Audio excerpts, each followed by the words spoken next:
தேவனே மவுனமாயிராதேயும் பேசாமலிராதேயும் தேவனே சும்மாயிராதேயும். சங்கீதம் 83:1. இதோ உம்முடைய சத்துருக்கள் கொந்தளித்து உம்முடைய பகைஞர் தலையெடுக்கிறார்கள். சங்கீதம் 83:2.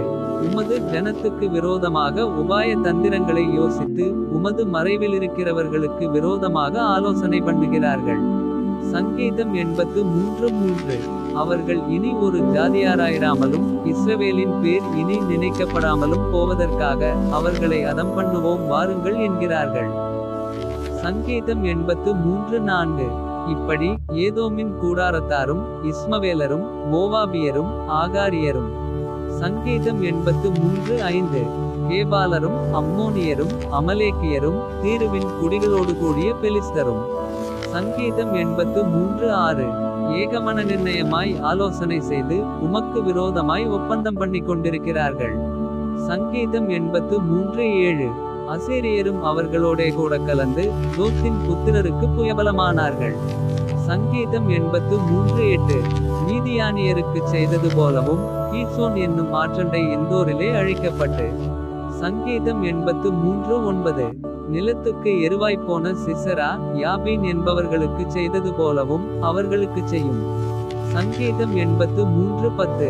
அவர்களையும் அவர்கள் அதிபதிகளையும் ஓரேபுக்கும் சேபுக்கும் அவர்கள் பிரபுக்களையெல்லாம் சேபாவுக்கும் சல்முனாவுக்கும் சமமாக்கும். சங்கீதம் 83:11. தேவனுடைய வாசஸ்தலங்களை எங்களுக்கு சுதந்திரமாக நாங்கள் கட்டிக்கொள்வோம் என்று சொல்லுகிறார்கள். சங்கீதம் 83:12. என் தேவனே அவர்களை சுழல் காற்றின் கொழுதிக்கும் காற்றுமுகத்தில் பறக்கும் துரும்புக்கும் சமமாக்கும். சங்கீதம் 83:13. நெருப்பு காட்டை கொளுத்துவது போலவும் அக்கினி ஜூவாலைகள் மலைகளை எரிப்பது போலவும். சங்கீதம் 83:14.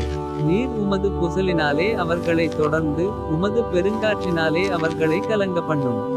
சங்கீதம் 83:15. கர்த்தாவே அவர்களை உமது நாமத்தை தேடும்படிக்கு அவர்கள் முகங்களை அவமானத்தாலே மூடும். சங்கீதம் 83:16. ஏகோவா என்னும் நாமத்தையுடைய தேவரீர் ஒருவரே பூமியனைத்தின் மேலும் உன்னதமானவர் என்று மனுஷர் உணரும்படி. சங்கீதம் 83:17.